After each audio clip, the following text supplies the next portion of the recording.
وورث سليمان داود وقال يا أيها الناس علمنا منطق الطير وأوتينا من كل شيء إن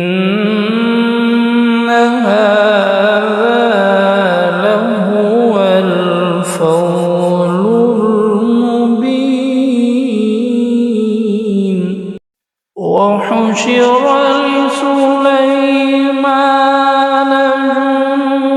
جنوده من الجن والإنس والطير فهم يوزعون حتى إذا أتوا على واد النمل قالت نملة يا أيها النمل ادخلوا